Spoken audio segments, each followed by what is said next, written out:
Emily of New Moon by L. M. Montgomery. Chapter 5. Diamond Cut Diamond. Emily, who had been pointedly ignored by the Murrays at breakfast, was called into the parlor when the meal was over.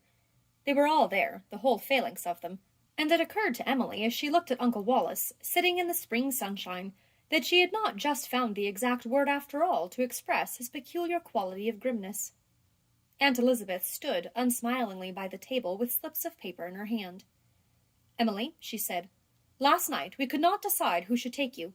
I may say that none of us feel very much like doing so, for you have behaved very badly in many respects." "Oh, Elizabeth," protested Laura, she is our sister's child." Elizabeth lifted a hand regally. "I am doing this, Laura. Have the goodness not to interrupt me. As I was saying, Emily, we could not decide as to who should have the care of you, so we have agreed to Cousin Jimmy's suggestion that we settle the matter by lot. I have our names here, written on these slips of paper. You will draw one, and the one whose name is on it will give you a home." Aunt Elizabeth held out the slips of paper. Emily trembled so violently that at first she could not draw one. This was terrible. It seemed as if she must blindly settle her own fate. "Draw," said Aunt Elizabeth. Emily set her teeth, threw back her head with the air of one who challenges destiny, and drew. Aunt Elizabeth took the slip from the little shaking hand and held it up. On it was her own name, Elizabeth Murray. Laura Murray suddenly put her handkerchief to her eyes. "Well, that's settled," said Uncle Wallace, getting up with an air of relief, "and if I'm going to catch that train, I've got to hurry. Of course, as far as the matter of expense goes, Elizabeth, I'll do my share." "We are not paupers at New Moon," said Aunt Elizabeth rather coldly. "Since it has fallen to me to take her, I shall do all that is necessary, Wallace. I do not shirk my duty." "I am her duty," thought Emily. "Father said nobody ever liked a duty, so Aunt Elizabeth will never like me." "You've got more of the Murray pride than all the rest of us put together, Elizabeth," laughed Uncle Wallace. They all followed him out, all except Aunt Laura. She came up to Emily, standing alone in the middle of the room, and drew her into her arms. "I'm so glad, Emily. I'm so glad," she whispered. "Don't fret, dear child. I love you already, and New Moon is a nice place, Emily." "It has a pretty name," said Emily, struggling for self-control. "I've always hoped I could go with you, Aunt Laura. I think I'm going to cry, but it's not because I'm sorry I'm going there. My manners are not as bad as you may think, Aunt Laura, and I wouldn't have listened last night if I'd known it was wrong." "Of course you wouldn't," said Aunt Laura. "But I'm not a Murray, you know." Then Aunt Laura said a queer thing for a Murray. "Thank heaven for that," said Aunt Laura. Cousin Jimmy followed Emily out and overtook her in the little hall. Looking carefully around to ensure privacy, he whispered, "Your Aunt Laura is a great hand at making an apple turnover, Pussy." Emily thought apple turnover sounded nice, though she did not know what it was. She whispered back a question which she would never have dared ask Aunt Elizabeth or even Aunt Laura. "Cousin Jimmy, when they make a cake at New Moon, will they let me scrape out the mixing bowl and eat the scrapings?" "Laura will. Elizabeth won't," whispered Cousin Jimmy solemnly. "And put my feet in the oven when they get cold, and have a cookie before I go to bed?" "Answer same as before," said Cousin Jimmy. "I'll recite my poetry to you. It's very few people I do that for. I've composed 1,000 poems. They're not written down. I carry them here." Cousin Jimmy tapped his forehead. "Is it very hard to write poetry?" asked Emily, looking with new respect at Cousin Jimmy. "Easy as rolling off a log, if you can find enough rhymes," said Cousin Jimmy. They all went away that morning, except the New Moon people. Aunt Elizabeth announced that they would stay until the next day to pack up and take Emily with them. "Most of the furniture belongs to the house," she said, "so it won't take us long to get ready. There are only Douglas Starr's books and as few personal belongings to pack." "How shall I carry my cats?" asked Emily anxiously. Aunt Elizabeth stared. "Cats? You'll take no cats, miss." "Oh, I must take Mike and Saucy Sal," cried Emily wildly. "I can't leave them behind. I can't live without a cat." "Nonsense. There are barn cats at New Moon, but they are never allowed in the house." "Don't you like cats?" asked Emily wonderingly. "No, I do not." "Don't you like the feel of a nice, soft, fat cat?" persisted Emily. "No, I would as soon touch a snake." "There's a lovely old wax doll of your mother's up there," said Aunt Laura. "I'll dress it up for you." "I don't like dolls. They can't talk," exclaimed Emily. "Neither can cats."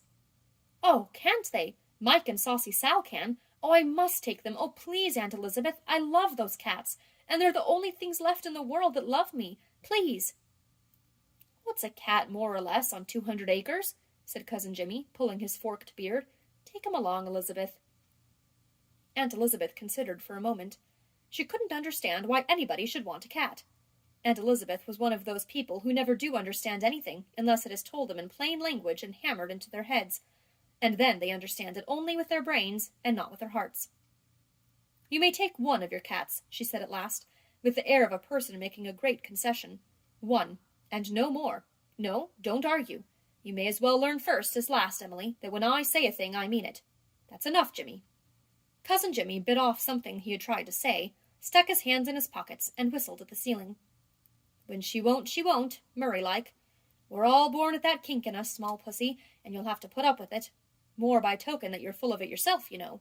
Talk about your not being Murray. The star is only skin deep with you. It isn't. I'm all star. I want to be, cried Emily. And oh, how can I choose between Mike and Saucy Sal? This was indeed a problem. Emily wrestled with it all day, her heart bursting.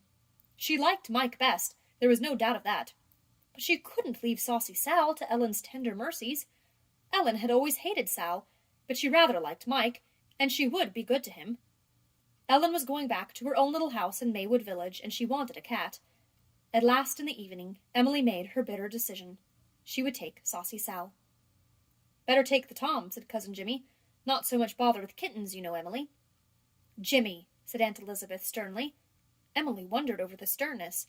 Why weren't kittens to be spoken of? But she didn't like to hear Mike called the Tom.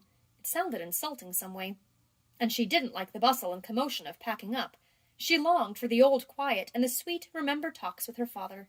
She felt as if he had been thrust far away from her by this influx of Murrays. What's this? Said Aunt Elizabeth suddenly, pausing for a moment in her packing.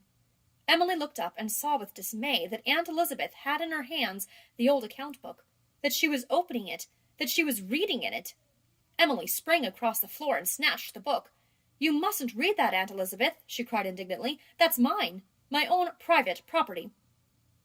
Hoity-toity, Miss Starr, said Aunt Elizabeth, staring at her.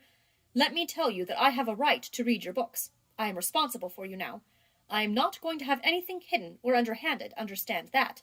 You have evidently something there that you are ashamed to have seen, and I mean to see it. Give me that book. I'm not ashamed of it, cried Emily, backing away, hugging her precious book to her breast, but I won't let you, or anybody, see it. Aunt Elizabeth followed. Emily Starr, do you hear what I say? Give me that book, at once. No, no! Emily turned and ran. She would never let Aunt Elizabeth see that book. She fled to the kitchen stove. She whisked off a cover. She crammed the book into the glowing fire. It caught and blazed merrily. Emily watched it in agony. It seemed as if part of herself were burning there. But Aunt Elizabeth should never see it. See all the little things she had written and read to Father, all her fancies about the Wind Woman and Emily in the Glass, all her little cat dialogues, all the things she had said in it last night about the Murrays.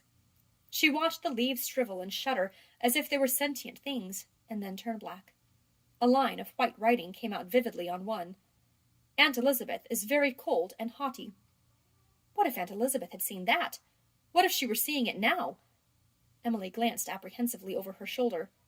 No, Aunt Elizabeth had gone back to the room and shut the door with what, in anybody but a Murray, would have been called a bang. The account book was a little heap of white film on the glowing coals. Emily sat down by the stove and cried. She felt as if she had lost something incalculably precious. It was terrible to think that all those dear things were gone.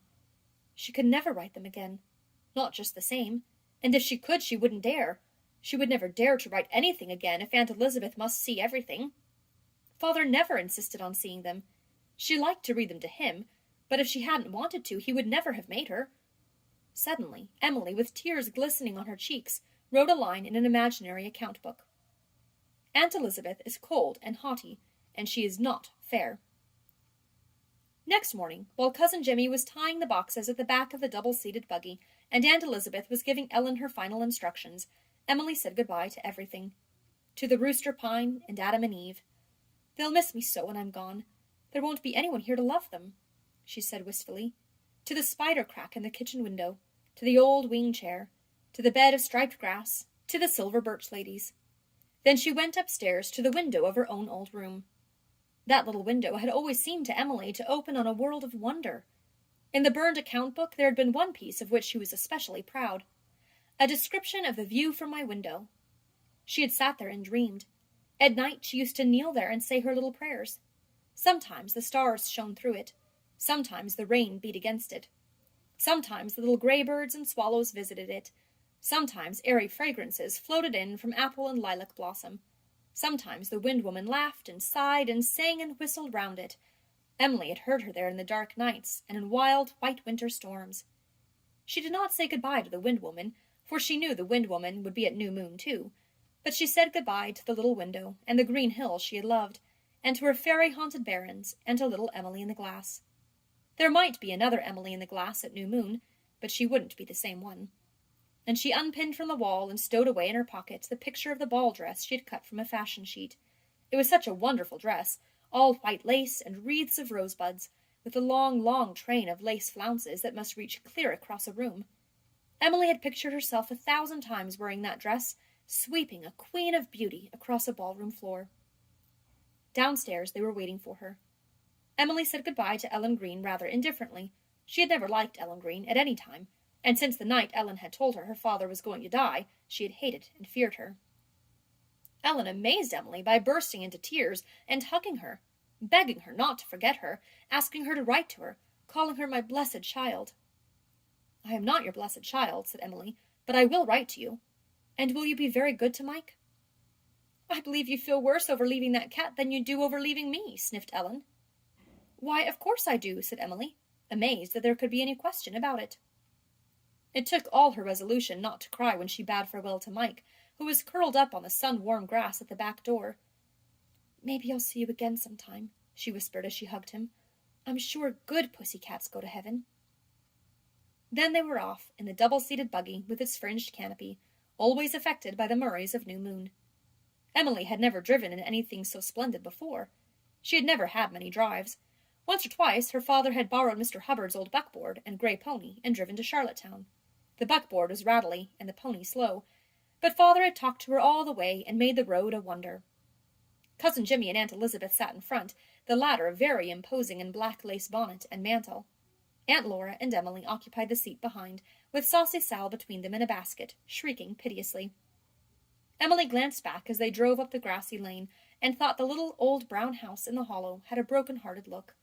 She longed to run back and comfort it. In spite of her resolution, the tears came into her eyes, but Aunt Laura put a kid-gloved hand across Sal's basket and caught Emily's in a close, understanding squeeze.